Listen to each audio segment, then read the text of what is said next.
Hello everybody, I wanted to make this lore video as a companion video to the Let's Play of NieR Automata that I'm currently doing, because in that Let's Play I've been looking at things and hinting at things and just generally being a bit of a cryptic asshole about stuff, and people have rightly been wondering what's going on. So I kind of want to explain some of the backstory so you guys can also understand what's happening at the time. The only reason I'm leaving stuff out in the videos is most of the time I actually forget to explain it because there's so much else going on. I thought I'd put this in a separate video. Obviously, to do this, I've got to explain about the series as a whole, so please be aware there are spoilers for NieR, Drakengard 1, potentially Drakengard 3, and up to Set 5 of NieR Automata, because that's where we are, so, you know, duh. So just bear that in mind. I don't want to accidentally spoil anyone who doesn't want to hear stuff, so just be aware of that. Alright, I'm going to make this as digestible as possible, but I'm going to have to start with Drakengard 1. And Drakengard 1 was an action game that had like light RPG elements and was kind of like a Dynasty Warriors Musou style game that was mixed with general pain, suffering and unpleasantness. It really is strange. I really can't quite explain to you how weird and like messed up it is. I'll try and do this very briefly. Your main character is a psychopath who loves to murder things. His best friend and potential lover is a dragon.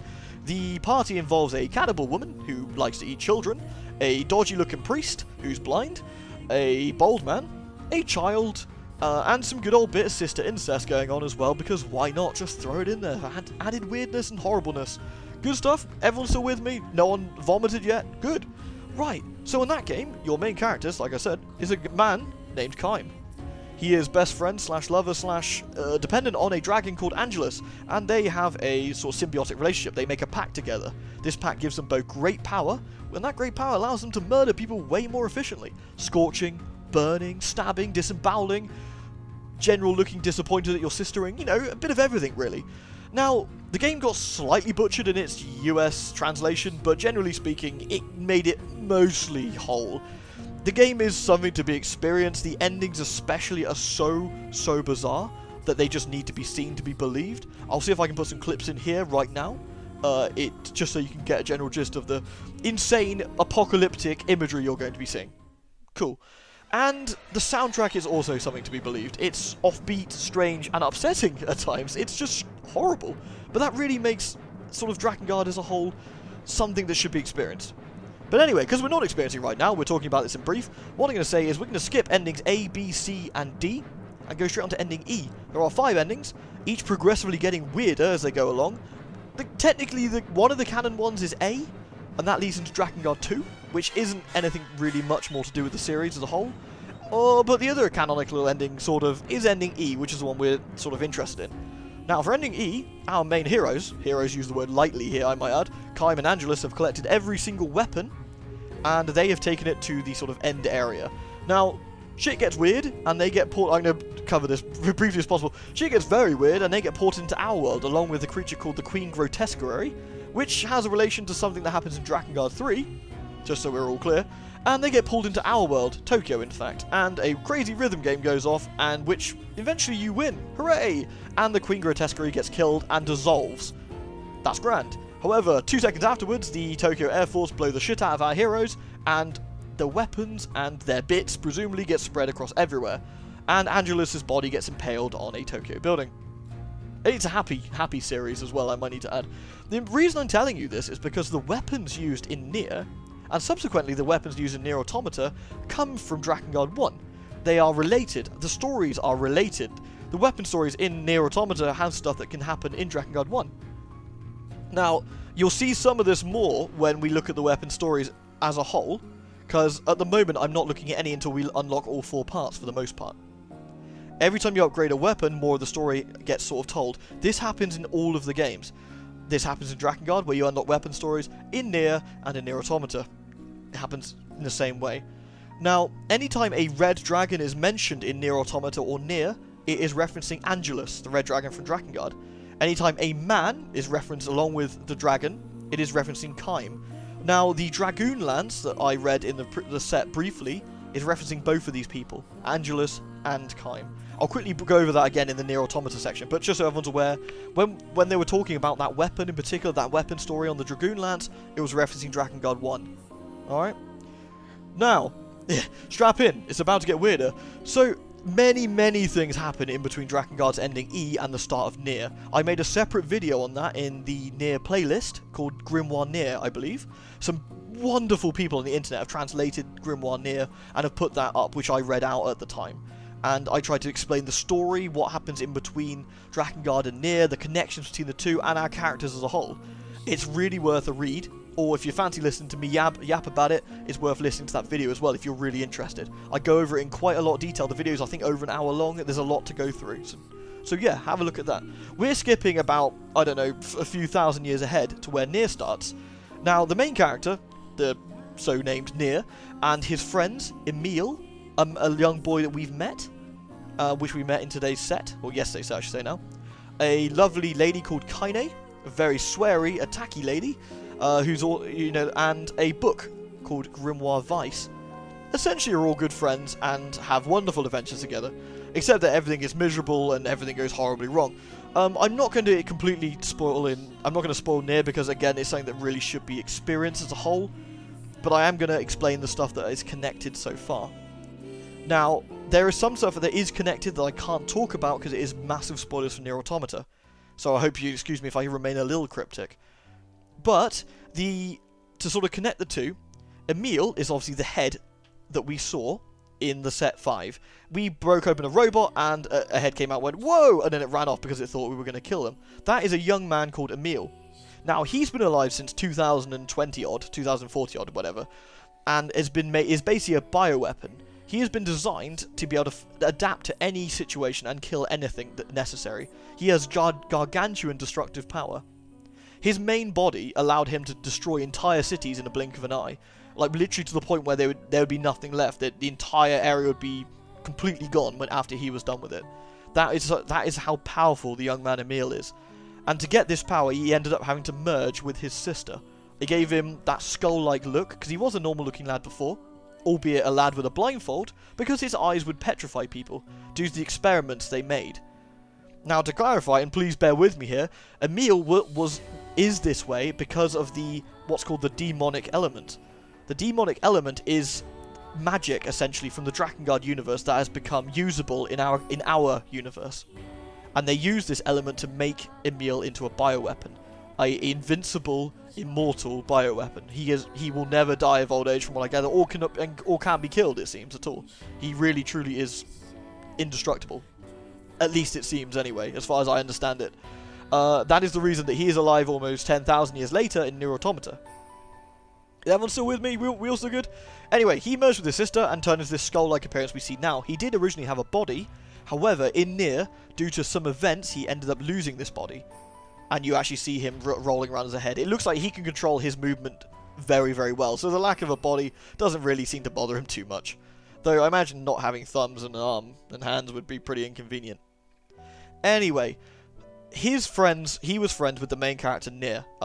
In the Japanese version of the game, and I suppose in the English version of the game as well, he had feelings for the main character. You know, he had whether a schoolboy crush or he loved the main character.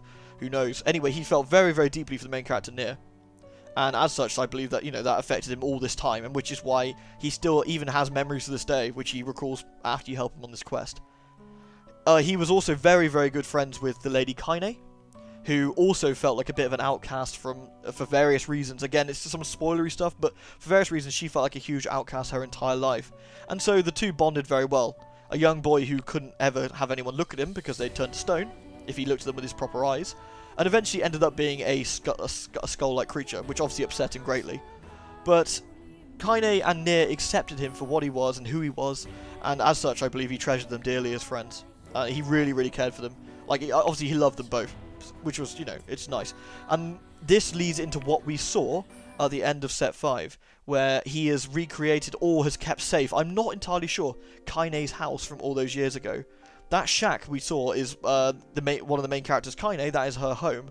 The Lunateer is the flower that she kept in her hair and had a great attachment to.